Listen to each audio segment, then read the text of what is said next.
Welcome to Hood Champion Boxing and Sports. In boxing, you find a way to win or you find a way to lose. Hey man, make sure you subscribe to the channel, right? Oh man, hey, people were attacking me. Weren't being so nice because of my opinion on Boots Ennis at Roiman Villa. Let me explain something to y'all, right?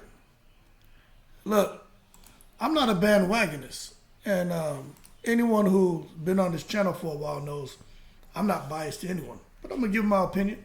We have conversations here, but I understand the channel's growing. We're almost at 3,000 subscribers now.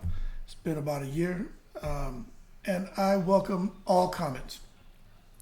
But don't for 1 second think because you come in and try to bully me into seeing or having a certain perspective on a fighter the same way you do. It's not going to happen. So for those of you out there who are trying to strong on me to seeing things your way, to that I say in kindly request, and I mean this in the most respectful way, that you'll hold your horses and stop taking it to the stupid. Look, man, the stage is set for Boots Ennis and Roiman Villa. But at the same time, the stage is also set for Virgil Ortiz and the Manchester Stanley Eunice. I just realized Boots Ennis versus Villa is taking place on the same damn day as Virgil Ortiz and Stanley Eunice. Now, good for us because we get to see 4 outstanding welterweights, but dumb scheduling. Why would you have both events on the same damn day?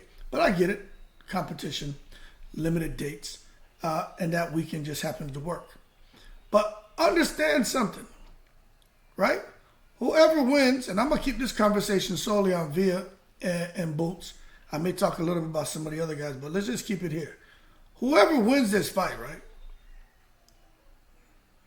They are in position to basically go on and succeed Spence and Crawford in the welterweight division, because the reality of the situation is this. We don't know how much longer Spence and Crawford are going to be hanging around. One thing we do know is the two of those guys are going to be dancing partners for the next, probably over the next year. They got a fight coming up here soon in July, then they're going to fight again before the end of the year. There may be a third fight to take place before the summer of 2024. So I'm thinking Crawford and Spence are out of the equation for the next year. Now that being said, that means there's going to be room for some activity and for some other guys in the welterweight division to bubble up and, put their profiles out there. Now, this is the thing to understand. I don't think people really get it when we talk about what Boots is up against with Roiman Villa. Okay? So we got to put some things in perspective here. And I get it. A lot of people are bandwagonists. And they feel when it comes to Jerome Boots Ennis, that Jerome Boots Ennis is the real deal. I'm going to tell you, I think Jerome Boots Ennis passed the eye test. And I think when it was time for him to perform on the biggest stage, what he was on as the co-main for Gervonta Davis and Hector Luis Garcia, Jerome Boots Ennis failed the test. He didn't perform. Yeah, he won every round, but he didn't perform. He didn't stop the guy. He did. What we were expecting, we didn't receive. All right? So, as a result, he won the fight. I'm not saying he's not a great fighter. That's not what I'm saying.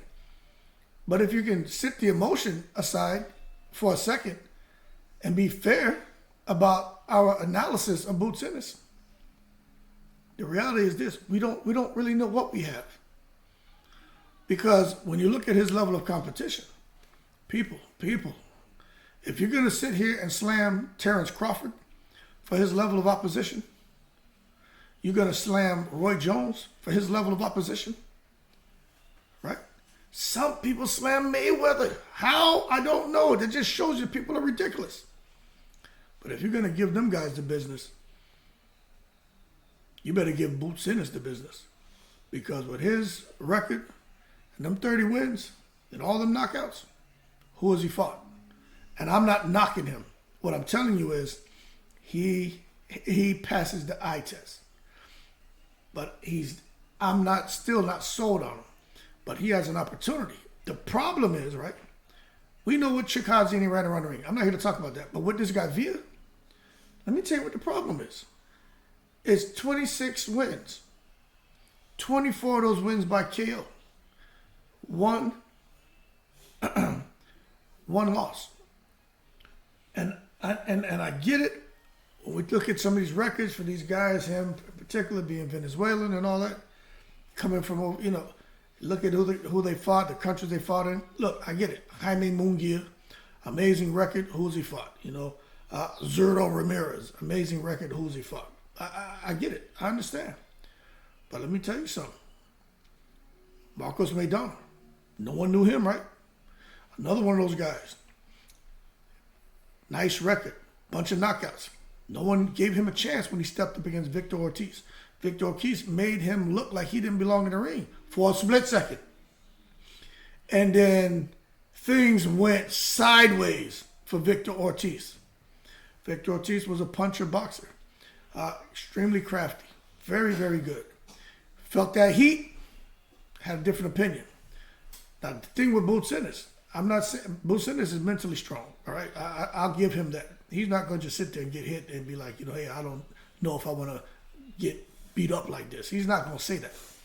But what I'll tell you is, my concern with Boots Ennis is he likes to be in a mash-up, crash-up type of fight.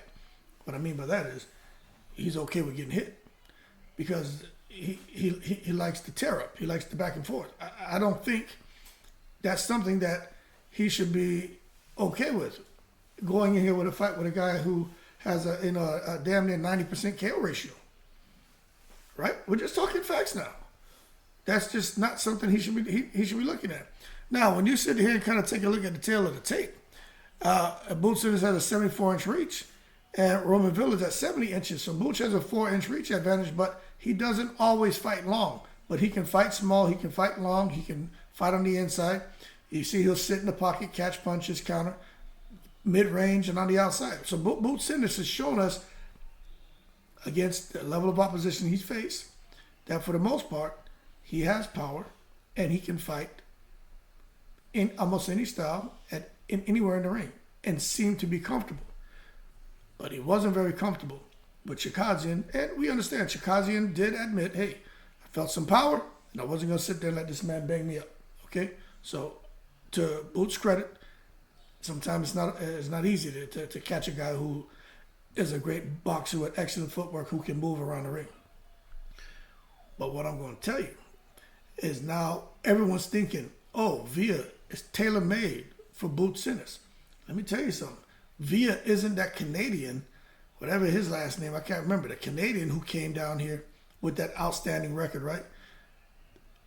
Custal Clayton, whatever his name was, right? Villa's not that guy. So it's not going to be come in here and get banged up a little bit and quit. Like, that's not, get that out your mind. Villa's going to fight. You saw when Villa fought Rashidi Ellis. If Villa was the kind of guy who was going to quit in the fight, throw a fight, become discouraged in the fight, he would have never came back and put that heat on Rashidi Ellis in that 12th round. Villa is always looking to win, just like Marcos Maidana. And I think the comparisons are fair. I'm not saying you should say he is the next Maidana. I mean, Maidana is a different animal. You know what I mean? But Villa is showing that that Rashidi Ellis performance, I had to give him some credit for that because he could have easily just accepted defeat and in that last round say, you know what, I'm down on the scorecards. I can't possibly win this fight. Nah, he went all gas, no brakes, and something got through. And the thing is, Rashidi Ellis is more of a boxer trying to avoid those shots. Boots Ennis will stand there and trade. Who can take the shot is what it's going to boil down to. And I'm telling you right now, I said in another video, Boots Ennis, this is he's getting a second opportunity, which a lot of boxers don't receive. That's because I think that everyone's probably saying, you know what, we'll give him a pass on that fight. You know what I mean? He had a track star in the ring, right? They're giving him a pass. But this is his opportunity to say, you know what? That fight was a fluke because of my opponent. This is what I'm really about. And if he has to cut off the ring, if he can come in there and just cut off the ring and walk this guy down and bang him out within the first couple rounds, Boots Ennis, the fact that his stock plummeted, which it did, but if he can do that, he's out of here. Matter of fact, his profile will be bigger than what it was before. So the fact that there's a chance he could be up next to fight Spence or Crawford, depending on who wins and their rematch and how that goes, right? I'm sure Boots will have an interim fight before he even gets to the opportunity to fight Spencer Crawford, right? What I'm saying is his profile is going to be huge. Boots Ennis' profile is going to be huge. And as far as his stock plummeting and everything's going to come full circle, times 10. And now the thing's going to be Boots and Spence, Boots and Crawford. But the thing is, he may have to fight somebody else, which I think he is. I think he's going to be Cody Crowley. But all I'm getting at is, let's be real about what we're dealing with.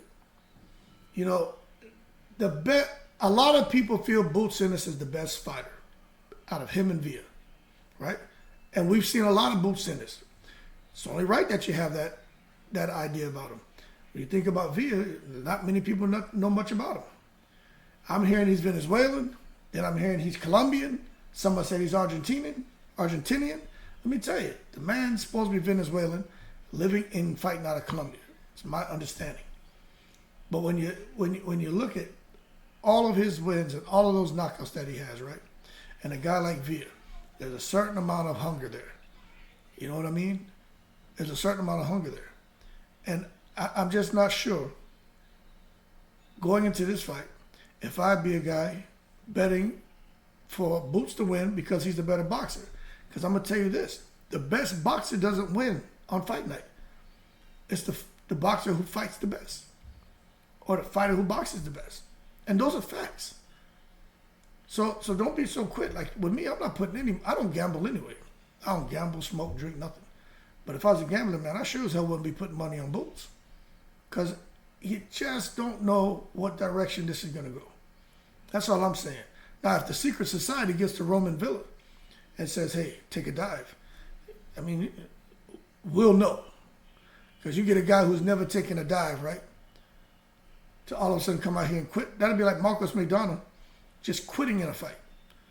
You see Marcos McDonald get banged to the body.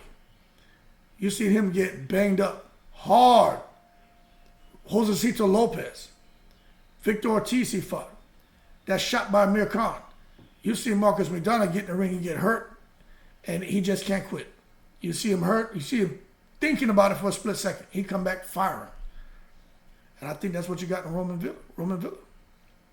Now, I'm telling you right now, I'm going to be paying attention to what's going on here with Boots Ennis. I'm going to be looking, I'm telling you, I'll be looking at all the swag, all that, what the young boys say, swag, right? I'm seeing what kind of, if he swagged out, or if he coming there looking to do work like Mike Tyson, towel around the neck, black shorts, black boots, no socks. Thin sweat already gone. Punching holes in the wall. Like, that's what I want to see. I don't want to see him coming out here, the dog and pony show.